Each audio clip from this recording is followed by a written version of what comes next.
ఇక కాంగ్రెస్ పార్టీని వీడిన కోమటిరెడ్డి రాజగోపాల్ రెడ్డి బీజేపీ పార్టీలో చేరడం జరిగింది. రాజగోపాల్ రెడ్డి బీజేపీలో చేరిన తర్వాత నిజంగా మునుగోడులో బీజేపీ గెలుస్తుందా? ఇక టీఆర్ఎస్ విషయానికి వస్తే టీఆర్ఎస్ మునుగోడు పైన దృష్టి సారించింది. తప్పకుండా ఇలాగనైనా సరే మునుగోడులో విజయం సాధించి తమ సత్తా చాటాలని ప్రయత్నాలు కొనసాగిస్తుంది. మరొక వైపు పిసిసి అధ్యక్షుడిగా ఉన్న రేవంత్ రెడ్డి కాంగ్రెస్ పార్టీని ఎలాగైనా మునుగోడులో గెలిపించాలని ఒక పట్టుతో ఉన్నారు. ఇవన్నీ పక్కన పెడితే మునుగోడులో సామాన్య ప్రజానీకం ఏ పార్టీ వైపు చూస్తుంది? తన ఎమ్మెల్యే పదవిని త్యాగం చేసి కాంగ్రెస్ పార్టీని వదిలిన రాజగోపాల్ రెడ్డి వైపు ఆ ప్రజలు చూస్తున్నారా, లేదంటే కాంగ్రెస్ వైపు చూస్తున్నారా, లేదంటే అధికార పార్టీ టీఆర్ఎస్ వైపు చూస్తున్నారా? ఎందుకంటే అధికార పార్టీ ఉంటే అభివృద్ధి జరుగుతుందనే ఒక ప్రచారం అనేది సాగుతుంది. ఈ అన్నిటి పైన మనతో చర్చించడానికి బీజేపీ పార్టీ అధికార ప్రతినిధి చెల్లా వేణుగోపాల్ యాదవ్ మనతో ఉన్నారు. సార్ నమస్కారం. నమస్కారం అండి. నమస్కారం సార్, ఎలా ఉన్నారు సార్? బాగున్నాయండి. చెప్పండి సార్, ఇప్పుడు తెలంగాణ రాష్ట్రం అంతా ఒక చర్చ నడుస్తుంది. మునుగోడులో ఎవరు విజయాన్ని సాధిస్తారు? బీజేపీ విజయాన్ని సాధిస్తుందా, కాంగ్రెస్ విజయాన్ని సాధిస్తుందా, లేకపోతే అధికార పార్టీ టీఆర్ఎస్ కైవసం చేసుకుంటుందా అని చూస్తున్నారు. చెప్పండి సార్, ఇప్పుడు కోమటిరెడ్డి రాజగోపాల్ రెడ్డి తన పదవిని వదులుకొని, అంటే ఎమ్మెల్యేగా ఉన్న తన పదవిని వదులుకొని బీజేపీలోకి రావడం జరిగింది. అయితే ప్రధానంగా ఇక్కడ ఒక చర్చ జరుగుతుంది. అంటే ఒక రాజకీయ నేత తన పదవిని వదిలి రావడం అంటే ఎక్కడో ఢిల్లీలో లోపాయికారి ఒప్పందం చేసుకొని పార్టీకి రాజీనామా చేసి మళ్ళీ బై ఎలక్షన్కు వస్తున్నాడనే ఒక టాక్ అనేది వినిపిస్తుంది. దీనిపైన మీరు ఏమంటారు? నమస్కారం అండి. వాస్తవంగా ఉప ఎన్నికలు అని ఒకసారి మనం గమనిస్తే 2018లో తెలంగాణ రాష్ట్ర సమితి ఎన్నికలకి అతి త్వరగా వెళ్ళి ప్రభుత్వాన్ని ఏర్పాటు చేసుకున్నటువంటి సందర్భంగా కాంగ్రెస్ పార్టీకి 17-18 సీట్లు వచ్చినాయి. భారతీయ జనతా పార్టీ ఒకే ఒక సీటు రాజాసింగ్ గారు మా గోషామాల్. ఒకసారి 2018 నుంచి మనం ఒకసారి మన తెలంగాణ రాష్ట్ర స్థితిగతులు గమనిస్తే ప్రతిపక్ష పార్టీ పాత్ర పోషించాల్సినటువంటి కాంగ్రెస్ పార్టీ తెలంగాణ రాష్ట్ర సమితి ప్రభుత్వ లాంఛనాలకు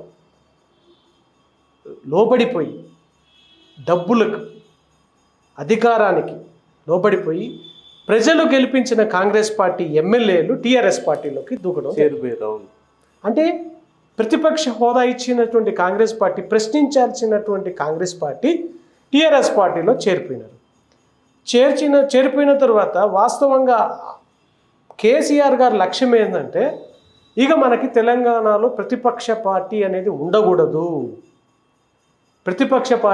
ఉండకూడదు అంటే ఆ లక్ష్యంగా కాంగ్రెస్ పార్టీ వాళ్ళని, అటు టీడీపీలో గెలిచిన వాళ్ళని కొంతమందిని గతంలో తెలుసుకుని ఈ విధంగా టీఆర్ఎస్ ఏదైతే జరిగిన సందర్భంలో భారతీయ జనతా పార్టీ అధ్యక్షులుగా బండి సంజయ్ గారు ఎన్నుకొని భారతీయ జనతా పార్టీ, గతంలో డాక్టర్ లక్ష్మణ్ గారు కూడా ఉన్నారు, ఆయన కూడా తన వంతు ప్రయత్నం చేయడం జరిగింది. ఎప్పుడైతే బండి సంజయ్ గారు మా అధ్యక్షుడిగా ఎన్నికైన తర్వాత ఆ బాధ్యతని ప్రతిపక్ష పార్టీలు ఏదైతే అసెంబ్లీలో శాసనసభలో ప్రశ్నించాల్సినటువంటి శాసనసభ్యులు మాట్లాడాల్సినటువంటి ప్రశ్నలను మా బండి సంజయ్ గారు నిత్యం ఆయన పదవి చేపట్టి అధ్యక్ష పదవి పీఠం ఎక్కినప్పటి నుండి కరోనా సమయం వచ్చింది. కరోనా సమయంలో కార్యకర్తలకి, పార్టీ నాయకులకి కరోనా విపత్తు నుంచి కాపాడే విధంగా ప్రజలను ఆదుకోవాలని, కార్యకర్తలని, ప్రజలకు రకరకాలుగా ఆయన చేసినటువంటి ప్రయత్నాల భాగంగా జిహెచ్ఎంసీ ఎలక్షన్స్ వచ్చింది. అవును, జిహెచ్ఎంసీ ఎలక్షన్స్లో టీఆర్ఎస్ పార్టీ 10,000 రూపాయలు ఇస్తానని చెప్పి హామీ ఇవ్వడం జరిగింది.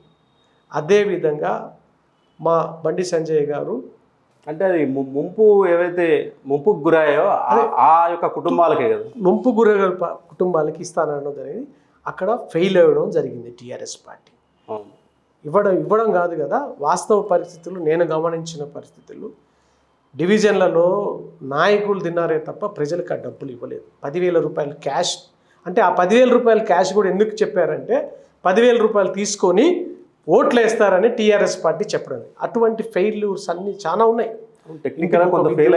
టెక్నికల్ అన్ని నాన్ టెక్నికల్గా బండి సంజయ్ గారు పోరాట ఫలితమే జిహెచ్ఎంసీ ఎలక్షన్స్లో 48 సీట్లు మాకు రావడం జరిగింది. తరువాత దుబ్బాకలో బండి సంజయ్ గారి మీద హత్యా ప్రయత్నం,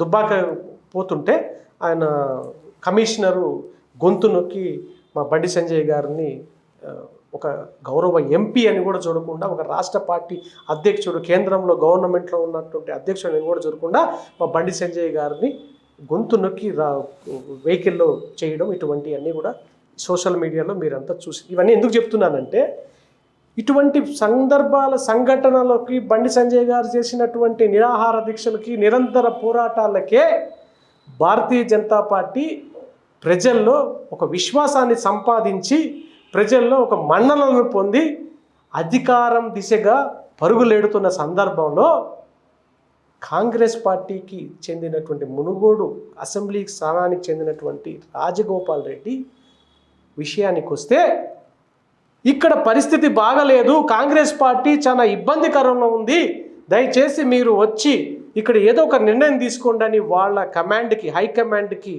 పలుమార్లు విజ్ఞప్తి చేసిన సందర్భంగా వాళ్ళు పట్టించకపోగా శాసనసభలో మునుగోడుకు సంబంధించి కేసీఆర్ని అభివృద్ధికి సంబంధించి ఎన్నో నిధులు ఇవ్వండి అని రిక్వెస్ట్గా అడగగా ఆయన కూడా ఒక ఆత్మ పరిశీలన తీసుకొని ప్రజలకు నేను ఏం చేయలేకపోతున్నాను, ఈ అభివృద్ధి అనే గతంలో కాంగ్రెస్ ప్రభుత్వంలో వైఎస్ రాజశేఖర రెడ్డి అనుకూలంగా ఉన్నటువంటి వారు ఏ పనైనా నిమిషాల్లో చేపించుకొని నల్గొండని అభివృద్ధి పరుచుకున్నటువంటి నాయకులు వారు, అవునా కదా? ఒక విషయం సార్ అంటే కంప్లీట్ చేస్తాడు. సో ఆ సందర్భంగా కోమటిరెడ్డి రాజగోపాల్ రెడ్డి గారు ఆలోచించి నిర్ణయించి కేసీఆర్ని కాంగ్రెస్ పార్టీ ఢీ కొట్టలేదు, కేవలం భారతీయ జనతా పార్టీ అయితేనే ఆయన అధికార దాహాన్ని కొట్టగలదు అని ఆలోచించి ఆయన నిర్ణయం తీసుకొని భారతీయ జనతా పార్టీలో చేరతామని చెప్తే భారతీయ జనతా పార్టీ సిద్ధాంతాలకు అనుగుణంగా రాజీనామా. మధ్యలో కూడా ఇంకొక విషయం మర్చిపోయినాను, ఈటెల రాజేందర్ గారు చాలా బృహత్తరమైనటువంటి సంచలనాత్మకమైనటువంటి నిర్ణయం తీసుకున్న సందర్భంలో కూడా భారతీయ జనతా పార్టీ ఈటెల రాజేందర్ గారికి అనుకూలంగా పనిచేసి ఈటెల రాజేందర్ గారు గెలుపు కోసం పనిచేసిన వాళ్ళలో నేను ఒకడిని. మా జిల్లా అధ్యక్షులు పన్నాల హరీష్ రెడ్డి గారి ఆధ్వర్యంలో మేము ఈటెల రాజేందర్ గారి నియోజకవర్గం హుజూరాబాద్లో కూడా పనిచేయడం జరిగింది. హుజూరాబాద్లో ఉన్నటువంటి ఆయన పక్కన ఉన్నటువంటి నాయకులందరినీ కూడా టీఆర్ఎస్ పార్టీ ప్రలోభాలకు గురి చేసిన సందర్భంలో మేము అక్కడ ఈటెల రాజేందర్ని కూడా గెలిపించుకోవడం జరిగింది. అంటే ఇవన్నీ కూడా ఎందుకు చెప్తున్నానంటే భారతీయ జనతా పార్టీ సంస్థాగతంగా బలోపేతం అవుతుంది, ప్రజల్లో ఒక మార్పు వచ్చింది, కేసీఆర్ గురించి అన్నీ అర్థం చేసుకున్నారనే ఉద్దేశంతో కోమటిరెడ్డి రాజగోపాల్ రెడ్డి గారు రాజీనామా చేశారే తప్ప ఏ కాంట్రాక్టుల గురించో ఏ ప్రలోభాల గురించో. మీకు ఒక క్వశ్చన్, రాజగోపాల్ రెడ్డి గారు రాజీనామా చేసే సమయంలో ప్రెస్ మీట్లో అన్నారు, అంటే మునుగోడులో అభివృద్ధి జరగాలంటే ఉప ఎన్నిక వస్తేనే అభివృద్ధి జరుగుతుంది, ఉప ఎన్నికలు వచ్చినప్పుడు మాత్రమే అధికార పార్టీ అభివృద్ధి కార్యక్రమాలు చేపడుతుంది అని చెప్పడం జరిగింది.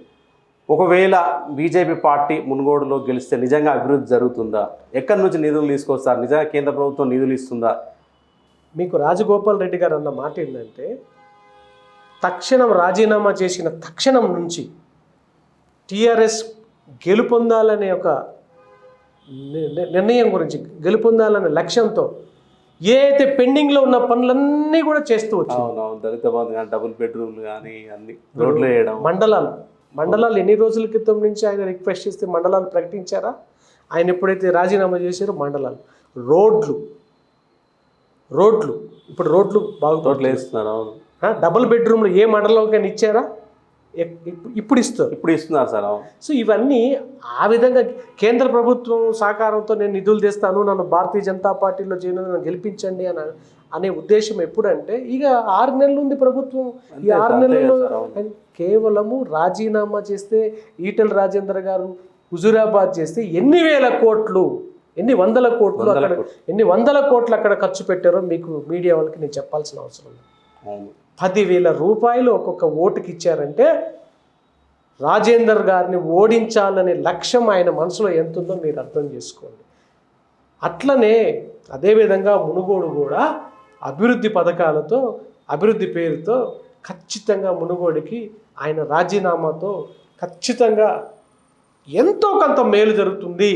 ఇన్ని సంవత్సరాలు చేయని మేలు ఇప్పుడు కనీసంలో కొంతన చేరుతుందని ఆయన ఉద్దేశమే రాజీనామా. మునుగోడులో మీ బలాబలాలు ఏంటి సార్? అంటే మేము ఖచ్చితంగా బీజేపీ ఇక్కడ గెలుస్తుందని చెప్పడానికి ప్రధానంగా మీ బలం ఏంటి అక్కడ? భారతీయ జనతా పార్టీ ఏ ఒక్కరి బలంతోనో ఏ ఒక్కరి హామీతోనో పోటీ చేయదు. మాకు సిద్ధాంతపరంగా కొన్ని నియమ నిబంధనలు ఉంటాయి. ఈరోజు నల్గొండ జిల్లాలో, మాకు నల్గొండ జిల్లాలో భారతీయ జనతా పార్టీకి బలం ఉందా లేదా అనేది మీడియా ముఖంగా మీకు తెలుసు. మాకు ఇంకా బలం కావాలనే ఉద్దేశంతో మేము కోమటిరెడ్డి రాజగోపాల్ రెడ్డి గారిని ఆహ్వానించడం జరిగింది. ఆయన రాజీనామా చేయడం. కోమటిరెడ్డి రాజగోపాల్ రెడ్డికి సంబంధించినటువంటి బలం ఉంది. అదేవిధంగా భారతీయ జనతా పార్టీకి ఈరోజు ప్రజల్లో రాష్ట్ర అధ్యక్షులు బండి సంజయ్ గారు చేస్తున్నటువంటి పోరాటాలు నల్గొండ జిల్లా ప్రజలకు తెలుసు. కేంద్ర ప్రభుత్వం ప్రియతమ ప్రధాని నరేంద్ర మోదీ గారి పథకాలు గ్రామ ప్రజలకు కూడా ఈరోజు ఏ పథకం ద్వారా ఎంతెంత లబ్ధి పొందుతున్నారనే విషయాన్ని ప్రతి ఒక్కరు కూడా గ్రామ ప్రజల్లో ప్రతి ఒక్కరికి తెలుసు. మమ్మల్ని గెలిపించాలంటే మా పథకాలే మాకు గెలిపిస్తాయి. ప్రజల్లో కోమటిరెడ్డి రాజగోపాల్ రెడ్డి యొక్క మంచితనము మాకు యాడ్ అవుతుంది. అదేవిధంగా సిద్ధాంతపరంగా మేము ఏ విధంగా పోరాటం చేస్తున్నామో రాష్ట్ర అధ్యక్షులు బండి సంజయ్ గారు చేస్తున్నటువంటి పోరాటాలు ప్రజలు చూస్తున్నారు. కేసీఆర్ గారి మీద మా బండి సంజయ్ గారు ఎటువంటి పోరాటాలు చేశారని కూడా ప్రజలకి మీడియా ప్రజా సంగ్రామ యాత్ర ఎటువంటి స్పందన వచ్చిందో మీకు కూడా తెలుసు. ఇవన్నీ ఏంటంటే ఇవన్నీ కూడా చివరి దశకు వచ్చినాయి. ఎవరికి? కేసీఆర్ ప్రభుత్వం కూలిపోయేదానికి చివరి దశకు వచ్చింది. ఈ చివరి దశలో మాకు కూడా బలం కావాలి అని, మేము కూడా బలోపేతం కావాలని నిర్ణయాత్మకంగా జాతీయ పార్టీ ఆలోచించి రాష్ట్ర పార్టీకి ఏదైతే సందేశం ఇచ్చో దాని ప్రకారంగా మేము ముందుకెళ్తున్నాము. ఇంకొకటి కూడా చర్చ జరుగుతుంది, అంటే మీడియాలో కానీ ప్రజల్లో కానీ, ఏ రాష్ట్రంలోనైతే అక్కడ పార్టీ బలంగా ఉంటుందో ఆ పార్టీ ప్రతినిధులపైన బీజేపీ పార్టీ ఈడీ దాడులు చేయిస్తుందని, ఈ ఈడీ దాడులు చేయడం ద్వారా ప్రజల్లోకి రాంగ్ ఇండికేషన్స్ వెళ్ళడం జరుగుతుంది, ప్రజలు బీజేపీ వైపు మొగ్గుతారు, ఈ విధంగా బీజేపీ ఒక డ్రామా ఆడుతుందని ఒక చర్చ జరుగుతుంది. దీనిపైన మీ అభిప్రాయం? Enforcement director ED, okay, ED గురించి ఒక మాట చెప్తాను. అది ఒక స్వయం ప్రతిపత్తి గౌరవాత్మకమైన సంస్థ. అది ఏ భారతీయ జనతా పార్టీ సంబంధించిన లీడర్లు చెప్తేనో, ఏ కాంగ్రెస్ పార్టీ చెప్పిన లీడర్లు చెప్తేనో, ఏ ప్రాంతీయ పార్టీ కుటుంబ పార్టీకి చెందినటువంటి పార్టీలు చెప్తేనో వినరు. వాళ్ళకి ఒక ఆధారాలు, వాళ్ళు స్క్రూట్నీస్లో, వాళ్ళు రెగ్యులర్గా దానికి సంబంధించినటువంటి వాళ్ళ జాబ్ వర్క్లో ఆధారాలు దొరికితే ఖచ్చితంగా వాళ్ళ పని వాళ్ళు చేసుకోబోతారు. అది తెలంగాణ రాష్ట్రం ఒకటే కాదు కదా, దేశమంతా జరుగుతుంది కదా. దేశమంతా జరుగుతుందంటే అవినీతి అనేది ఉంటేనే కదా. ఆధారాలు లేకుండా అవినీతి, ఇప్పుడు మీ దగ్గరకు వచ్చి ఆద్య మీడియా ఛానల్కి వచ్చి మీకు వచ్చి ఈడీ నోటీస్ ఇచ్చిందా? మీకేమన్నా ఇవ్వలేదు. ఎందుకు ఇవ్వలేదు? ఇవ్వచ్చు కదా, లేకుంటే ఇంకొక మీడియా ఛానల్కి ఇవ్వచ్చు కదా, ఎవరికంటే వాళ్ళకి ఇవ్వచ్చు కదా. ఇస్తే ఎట్లా ఇస్తారు? ఆధారాలు లేకుండా. ఆధారాలు సంపుష్టిగా ఉన్నాయి, ఆధారాలతో నిరూపించగలుగుతాం అంటేనే ఎన్ఫోర్స్మెంట్ వచ్చి ఇన్వాల్వ్ అవుతుంది. కరెక్ట్, నిప్పు ఉంటేనే అది అంతకు ఇప్పుడు ప్రత్యేకంగా ఏ కేసీఆర్ను టార్గెట్ చేస్తలేరు, ఏ కవితమ్మను టార్గెట్ చేస్తలేరు. వాళ్ళు చేసినవన్నీ పంజాబ్లో లిక్కర్ సిండికేట్లు 5 కోట్ల రూపాయలు ఆ పార్టీకి ఇచ్చినటువంటి డబ్బులు తీగలాగితే హైదరాబాదు కల్వకుంట్ల ఫ్యామిలీలో డొంక కదిలింది. అర్థం చేసుకోండి. నిరూపించారు కదా, అరెస్టులు జరుగుతున్నాయి కదా, ఆధారాలు లేకపోతే అరెస్టులు చేస్తారా? అంతే కదా సార్. రాజకీయంగా ఏదో ఒత్తిడి చేసి వాళ్ళు ఇబ్బంది పెట్టాల్సిన అవసరం లేదు. మాకు ఆధారాలు లేకుండా మేము ఎటువంటి ప్రయత్నం చేయమని ఈడీఏ చెప్పింది. ఆధారాలు ఉన్నాయి, కంప్లైంట్ చేయండి. ఇప్పుడు మీరైనా సరే మీ దగ్గర ఆధారాలు ఉన్నాయి, ఫలాని వ్యక్తి మీద ఆయన ఇంటువంటి అవినీతి చేస్తున్నారని మీరైనా పోయిన ఈడీని సంప్రదించవచ్చు. ED they will give appointment. కొంత నేను విన్నది ఏంటంటే మునుగోడులో అధికార పార్టీకి మళ్ళీ ఓట్లేసి అధికార పార్టీ అభ్యర్థిని గెలిపిస్తేనే అభివృద్ధి జరుగుతుంది, మళ్ళీ బీజేపీకి వేయడం ద్వారా అభివృద్ధి అనేది జరగదు అనేది ఒక చర్చ కూడా జరుగుతుంది. అట్లా ఇప్పటి వరకు అభివృద్ధి అధికార పార్టీ అభ్యర్థి ఫైనల్ అయినారా? ఎందుకు కాదు మీరు చెప్పాలి సార్. దాన్ని మెయిన్ క్వశ్చన్ సగం ఫెయిల్ అయిపోయినారు. ఎందుకంటారు టీఆర్ఎస్ పార్టీ భయమా లేకపోతే ఇంటర్నల్ గా అక్కడ వర్గ పోరాటం, వ్యక్తి పోరాటం, గ్రూప్ తగాదాలు. టీఆర్ఎస్ పార్టీలో ఇప్పుడు 7 నుండి 8 మంది అభ్యర్థులు ఉన్నారు. ఓకే, పేర్లు మీకు చెప్పాల్సిన అవసరం లేదు, మీరందరి పేర్లు కూడా తెలిసినవి. ఏ వ్యక్తికి ఇస్తే ఏ వ్యక్తి అతన్ని దెబ్బ కొడతాడని ఆల్రెడీ కేసీఆర్ ఆలోచించి క్లైమాక్స్ దాకా చిట్ట చివరి ముందు 2-3 రోజుల ముందు పనిచేయండి, మండలానికి ఒక ఎమ్మెల్యే ఒక మంత్రిని అక్కడ అపాయింట్ చేశారే కానీ ఇప్పటి వరకు అభ్యర్థినే ప్రకటించలేదు. అవును, అభ్యర్థిని ప్రకటించలేదంటే గెలుపు ఎవరిది ఉంటుంది? భారతీయ జనతా పార్టీదే గెలుపు. అంటే అంత ధీమాగా ఎట్లా చెప్పగలుగుతాం? అంటే మీ ప్రచార శైలి ఎట్లా ఉండబోతుంది సార్? ప్రచార శైలి మా రాష్ట్ర పార్టీ సమన్వయంతో వివేక్ వెంకట గారిని చైర్మన్గా ఎన్నికల ఉప ఎన్నికకు సంబంధించి వివేక్ వెంకట్ గారిని చైర్మన్గా నియమించినది. ఓకే, అర్థమైంది. వివేక్ వెంకట్ గారు ఆయన యొక్క వ్యక్తిత్వం గురించి మీకు తెలిసిందే. ఆయన ఎటువంటి చాతుర్యం ప్రదర్శిస్తాడో, ఆయన ఎటువంటి రాజకీయ పరిణితి ఉందో కూడా మీకు తెలిసిందే. భారతీయ జనతా పార్టీ ఇప్పుడు బీసీలకు సంబంధించిన ఓట్లు ఎక్కువ ఉన్నాయి. అక్కడ ఎక్కువ అవే ఉన్నాయి సార్, యాదవ్స్ గౌడాస్ ఉన్నాయి. సో దానికి సంబంధించి ఒక్కొక్క మండలానికి రాష్ట్రంలో ఉన్నటువంటి బీజేపీ నాయకులందరినీ ఇన్ఛార్జీలుగా వేయడం జరిగింది. ఆల్రెడీ పని స్టార్ట్ అయింది. బూత్ లెవెల్లో పన్నా ప్రముఖ లెవెల్లో కూడా మేము విస్తరిస్తున్నాము. ప్రతిరోజు నిత్యం మీటింగ్లు ఉన్నాయి. ముఖ్యంగా సునీల్ బన్సాల్ గారు ఉత్తరప్రదేశ్ పోయిన ప్రభుత్వం రావడానికి కావడం కూడా ఆయనే.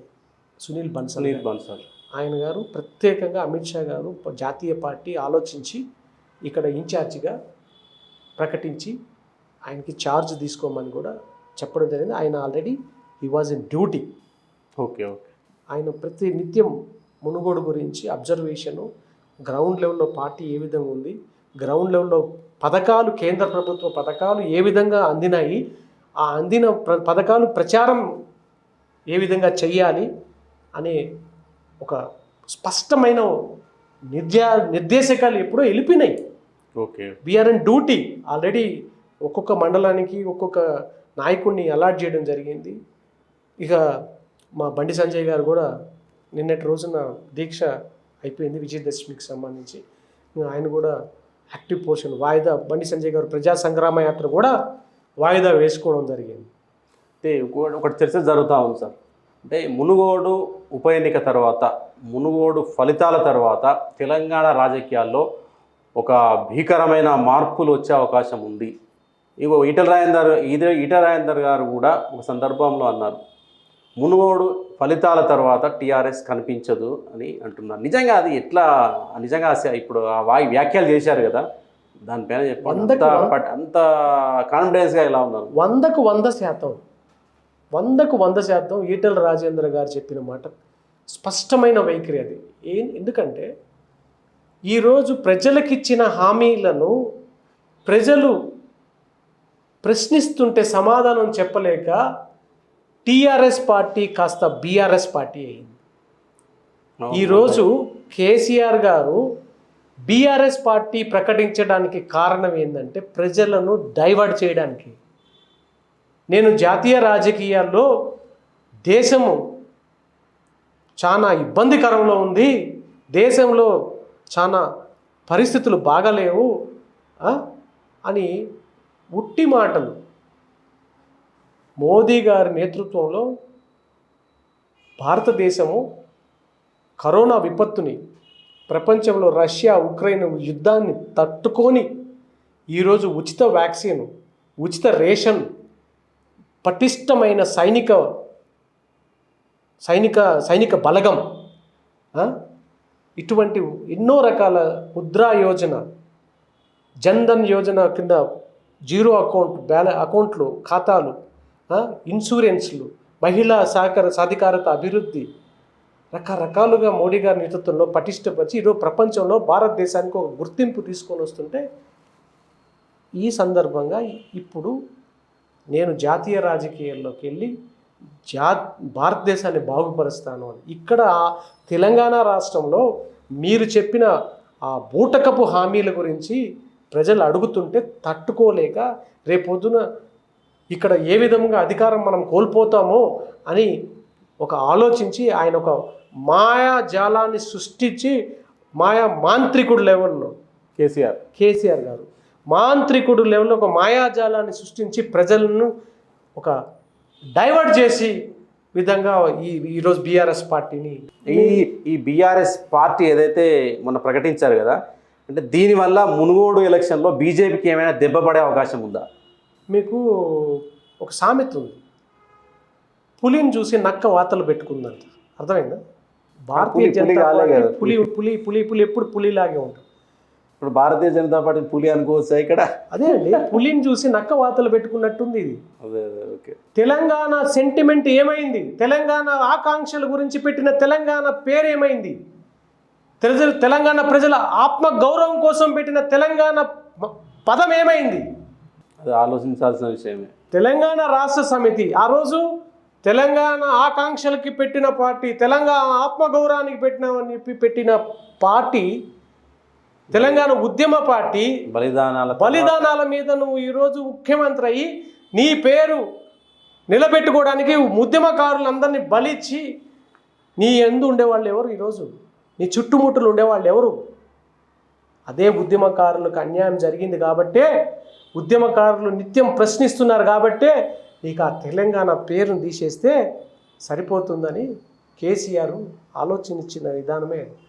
ఏ ఆస్ట్రాలజరో చెప్పుకుంటారు, తెలంగాణ తీస్తే కానీ నీకు స్వయం ప్రతిపత్తి రాదు, నీకు స్వతహాగా పేరు రాదు, అందుకే భారతీయ రాష్ట్ర సమితి అని పెట్టుకున్నాడు. ఎట్లా ప్రభుత్వం పోతుంది అని అర్థమైపోయింది, ఆయన పూర్తిగా అర్థమైపోయింది. ఇప్పుడు సార్, మా మునుగోడులో మనీ మేనేజ్మెంట్ జరిగే అవకాశం ఉందా? అంటే బీజేపీ కావచ్చు లేదా టీఆర్ఎస్ కావచ్చు. ఒక్కటండి, హుజూరాబాద్ ఎన్నికల్లో ఈటెల రాజేందర్ గారిని గెలవనీయకుండా ఎన్ని రకాల ఇబ్బందులు పెట్టారో మీకు తెలిసిందే లేదు. డబ్బు, అధికారం, దౌర్జన్యం,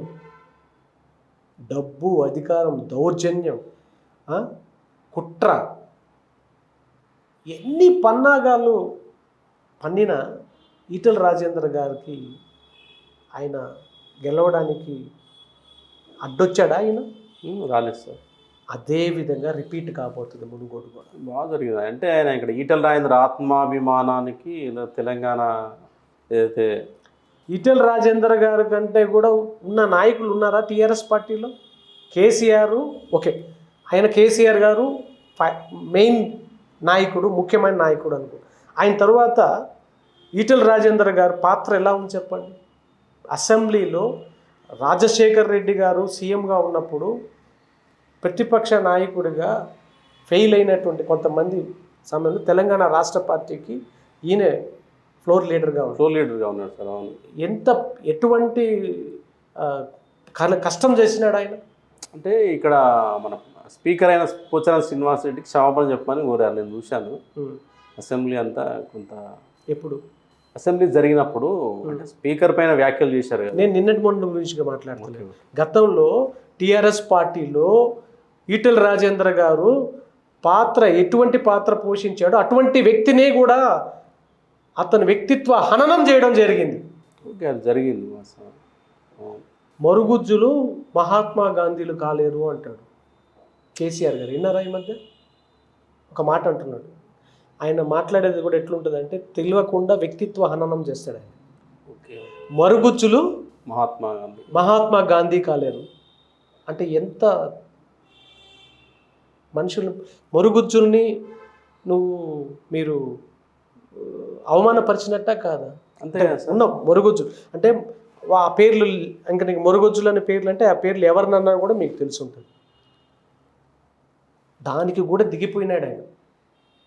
ఆయన గౌరవాన్ని అధికారం కోసం, కుటుంబ పాలన కోసం ఎంత దిగజారిపోయిండో ప్రజలందరికీ గమనిస్తున్నారు. ఇప్పుడు మునుగోడులో మనకు 2,21,000 పైచిలకు ఓట్లు ఉన్నాయి సార్. అంటే ఇంత మెజారిటీతో, అంటే భారీ మెజారిటీతో బీజేపీ గెలిచే అవకాశం ఉందా, కొద్ది మెజారిటీతో గెలిచే అవకాశం ఉందా? ఎట్లా ఉండబోతుంది రిజల్ట్? ఖచ్చితంగా గెలుపు మునుగోడులో భారతీయ జనతా పార్టీదే. ఎంత ఎంత ఎంత మెజారిటీ అనేది అంటే మా ఛానల్ ఏమైనా ఛాలెంజ్ చేయగలరా? లేదు, ఒక విషయం ఇప్పుడు మీకు ఒక విషయం గమనిస్తే మునుగోడు టోటల్గా 2,26,000 మీరు చెప్తున్నారా? అవును సార్, అవును. 2,20,500 ఓట్లు. అర్థమైందా? ఇందులో గౌడ సామాజిక వర్గము, ముదిరాజ్ సామాజిక వర్గము, తర్వాత యాదవ్ బీసీ, ఇవన్నీ కూడా కొంచెం ఎక్కువ ఉన్నాయి. 60,000 పైచిలకు వాళ్ళ ఓట్లే ఉన్నాయి అక్కడ. బీసీలు అదేవిధంగా ఎస్సీ ఎస్టీలు ఓట్లు ఉన్నాయి సార్ వాళ్ళ. సో గతంలో చూస్తే బాగా గమనిస్తే ఇందులో కమ్యూనిస్టు 2 సార్లు 3 సార్లు కమ్యూనిస్టులు కూడా గెలిచింది. 5 సార్లు గెలిచారు సార్ అక్కడ వాళ్ళు. కమ్యూనిస్టులు 5 సార్లు, కాంగ్రెస్ 5 సార్ల పైనే గెలిచింది అక్కడ. లేదు 1952లో నియోజకవర్గం ఏర్పడింది సార్ అది. లేదు మీకు చెప్తాను. 1967 85లో 1967-85లో పాల్వాయి గారు గెలవడం జరిగింది. 67 నుంచి 85 వరకు పాల్వాయి గోవర్ధన్ రెడ్డి గారు 4 సార్లు. అదేవిధంగా 85-99 మధ్యలో 3 సార్లు సిపిఐ గెలిచింది. అదేవిధంగా 2004-2014లో మధ్యలో ఒకసారి సిపిఐ గెలిచింది. కాంగ్రెస్ మధ్యలో వచ్చింది. తర్వాత 2014 టీఆర్ఎస్ గెలిచింది. 2018లో సిపిఐ మద్దతుతో మళ్ళీ కోమటిరెడ్డి రాజగోపాల్ రెడ్డి.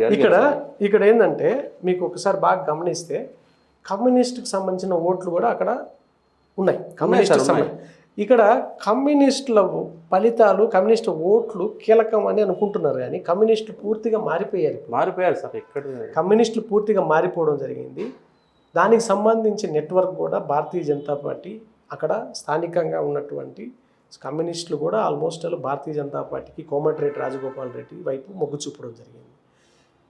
టీఆర్ఎస్ పార్టీ మండల నాయకుల్ని, గ్రామస్థాయి నాయకుల్ని, ముఖ్యంగా ప్రస్తుత పరిణామంలో ఉన్నటువంటి వాళ్ళని డబ్బులు, బెదిరింపులతో వాళ్ళని ఇబ్బంది పెడుతుంటే కూడా ఈటెల రాజేందర్ గారు నిలబడి ఇంటికి వెళ్ళి నేనున్నాను, మీకు ఎటువంటి ఇబ్బంది లేదు అని ఈటెల రాజేందర్ గారు గ్రామస్థాయి నాయకులు కానివ్వండి, మండల స్థాయి నాయకులు కానివ్వండి, అందరికీ భరోసా ఇస్తూ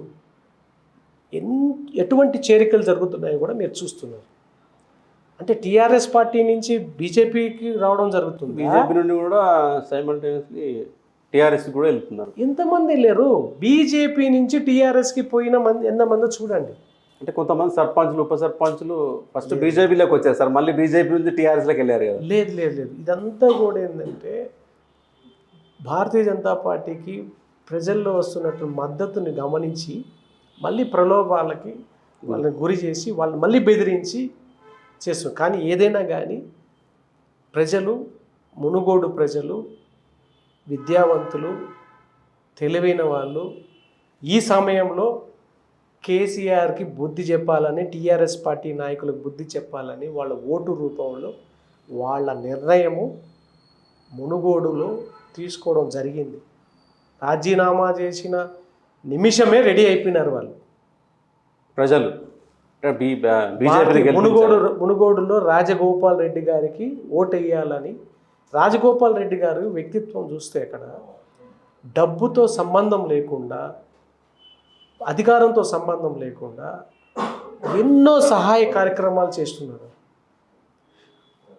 పిల్లలకి చదువు కానివ్వండి, వితంతు వాళ్ళ కుటుంబాలకి ఆర్థిక సహాయం కానీ, హెల్త్ ఇష్యూస్ ఏమైనా ఆరోగ్యకరమైన ఇబ్బందులు కానించి, అదేవిధంగా పెళ్ళి అయితే వాళ్ళ పెళ్ళి ఉంటే కూడా పెళ్ళిళ్ళకు కూడా సాయం చేయడం. ఆయనకు ఒక మంచి ఇమేజ్ ఉందండి.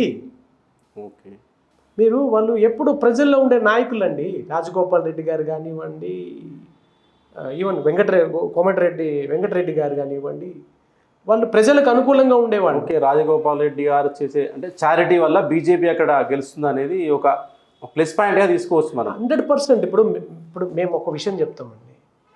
ఇప్పుడు ఈటెల రాజేందర్ గారు హుజూరాబాద్లో గెలిచారు. ఈటెల రాజేందర్ గారు వ్యక్తిత్వం మీద భారతీయ జనతా పార్టీ గెలిచింది.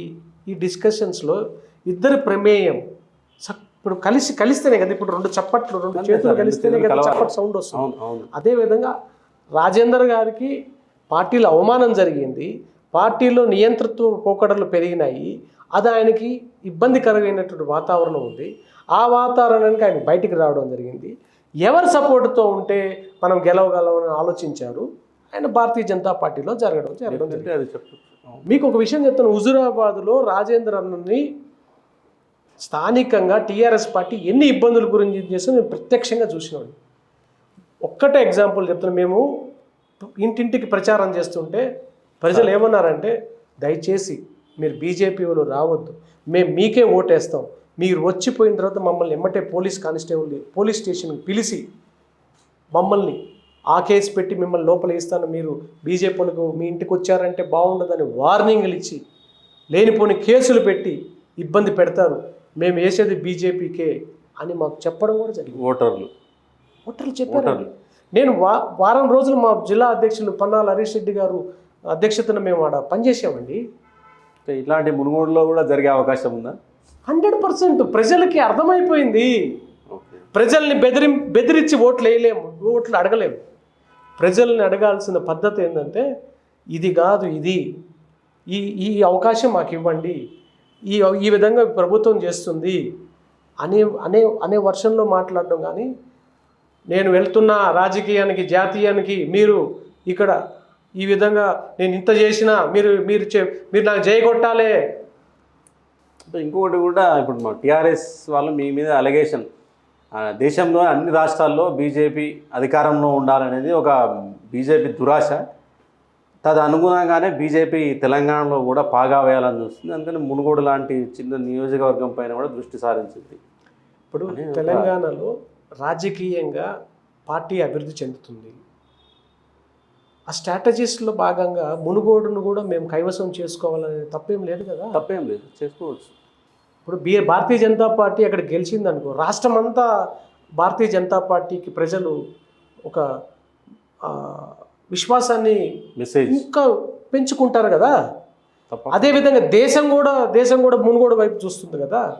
హుజూరాబాద్ని ఏ విధంగా చూసిందో అదేవిధంగా రాష్ట్రం మొత్తం 10,000 రూపాయలు ఒక ఓటుకి టీఆర్ఎస్ పార్టీ ఇచ్చిన పైసలు తీసుకున్న రాజేంద్ర గారి వైపే మొగ్గు చూపారంటే, భారతీయ జనతా పార్టీ కమలం గుర్తుకి ఓటేశారంటే భారతీయ జనతా పార్టీ మీద ప్రజలు ఏ విధంగా విశ్వాసం ఉన్నారో ఆ రోజు అర్థం చేసుకోరు. అదేవిధంగా రేపు మునుగోడు మీద కూడా ఐ థింక్ సెమీఫైనల్స్ అని రాష్ట్రంలో నేను అనుకుంటున్నాను. రేపు జరగబోయే ఎన్నికలు ఫైనల్స్ ముందు సెమీఫైనల్స్ అని నేను మా పార్టీ ఉద్దేశం అయినా కానీ నా ఉద్దేశం అని నేను అనుకుంటాను. ఈటెల రాజేందర్ పాత్ర ఎలా ఉండబోతుంది సార్ మునుగోడులో? మాకు ఈటెల రాజేందర్ గారు కంప్లీట్గా చేరికల కమిటీ చైర్మన్. ఆయనకి ఇచ్చిన బాధ్యతని 100% ఆయన నిర్వర్తిస్తున్నారని మేము అనుకుంటున్నాం. ఎందుకంటే చేరికల విషయంలో కానివ్వండి, ఆయన ప్రాంతంలో మునుగోడు కానివ్వండి, మునుగోడు పరిసర ప్రాంతాలు కానివ్వండి, రాష్ట్రంలో ఎక్కడ ఏ జిల్లాలో ఆయన తన వంతు కృషిగా తన వంతు పట్టుదలతో ఆయన తన యొక్క జాబ్ని తనకిచ్చిన పదవిని నిర్విరామంగా చేస్తున్నాడని నేను అనుకుంటున్నాను. ఇంకొకటి అల్టిమేట్ ఫైనల్ క్వశ్చన్ సార్ మీకు ఇది చెప్పండి. మునుగోడు ఏదైతే ప్రచారం ఇప్పుడు మీ ఎమ్మెల్యేలు కావచ్చు, మీ నాయకులు దాదాపు అంతా 2-3 రోజులు అయితే అంతా క్యాంప్కి వెళ్ళిపోతారు, ఆల్రెడీ ఉన్నారు, చేస్తున్నారు. ఇలాంటి ప్రచారాలు అంటే మీరు మునుగోడు ప్రజలకు ఏం చెప్పాలనుకుంటున్నారు? ఏమి చెప్పి వారి నుంచి ఓట్లు అర్థించాలనుకుంటున్నారు మీరు? రోడ్లు, ప్రతి ఒక్క వైద్య సదుపాయానికి సంబంధించిన ఇన్సూరెన్స్లు, రైతులకు ఇచ్చినటువంటి పథకాలు, కేంద్రం ప్రభుత్వ పథకాలు, దాదాపు మా కేంద్ర ప్రభుత్వ పథకాలు ఏ విధంగా మీరు బెనిఫిట్ పొందారు? కేసీఆర్ చెప్పిన మాటలు ఇవి. కేసీఆర్ పథకాల పేర్లు మార్చుకొని ఈ విధంగా మీకు ఇస్తున్నారు. ఇవి కేంద్ర ప్రభుత్వ పథకాల ద్వారానే మీరు లబ్ధిదారులు అవుతున్నారు. మా కేంద్ర ప్రభుత్వ పథకాలు ప్రజల్లోకి విస్తరించుకుంటాము. కేంద్ర ప్రభుత్వ పథకాలను ప్రతి ఒక్క కుటుంబానికి తెలియజేస్తాము. ప్రతి ఇంటికి కేంద్ర ప్రభుత్వం ద్వారా వచ్చే ప్రతి పథకాన్ని మేము తెలుపుతూ, అదేవిధంగా రాజగోపాల్ రెడ్డి ఆయన చేసినటువంటి మంచి పనులను, ప్రజల్లో ఆయన ఏ విధంగా పబ్లిక్లో ఆయన సేవ చేసినటువంటి విషయాలని విన్నవిస్తూ, అదేవిధంగా దేశంలో మోదీ గారి పరిపాలన ఎంత సమర్థవంతంగా జరుగుతుందో, దేశ పటిష్టత కోసం, దేశంలో శాంతి భద్రతలు ఏ విధంగా ఉన్నాయో, ఆర్థిక స్థితిగతులను వివరిస్తూ ప్రజలను ఓటు అడుగుతామండి. Definitely sir. ఇదండి ఆ మునుగోడు ఉప ఎన్నికకు సంబంధించి బీజేపీ అధికార ప్రతినిధి చెల్లా వేణుగోపాల్ యాదవ్ ఆయన అభిప్రాయాన్ని తెలియజేశారు. మరి చూడాలి, మునుగోడులో బీజేపీ గెలుస్తుందా, లేదంటే అధికార పార్టీ టీఆర్ఎస్ గెలుస్తుందా, లేదంటే రేవంత్ సారథ్యంలో నడుస్తున్న కాంగ్రెస్ పార్టీ అధికారాన్ని చేపడుతుందా అని విషయాలు మనకు కొద్ది రోజుల్లోనే బయటికి రావడం జరుగుతుంది. ఇదండి ఈరోజు ఒక పొలిటికల్ లీడర్తో చర్చా కార్యక్రమం. మరో కార్యక్రమంలో మరో పొలిటికల్ సెలబ్రిటీతో మళ్ళీ కలుద్దాం.